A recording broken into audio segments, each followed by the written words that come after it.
This right here is a Blackberry lemon G&T. Basically Blackberry lemon gin and tonic. Okay, so get blackberries in there, get some mint leaves in there, get some simple syrup. Are we doing a little bit of muddling?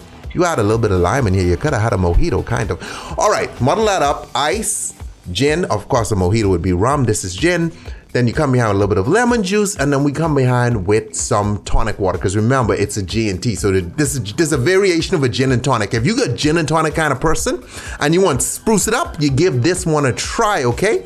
Hey, this is Tipsy Bartender. You don't need to have a boring drink, okay? We spice up your life. That should be our new motto. Spicing up your life, taking your booze where no booze has gone before.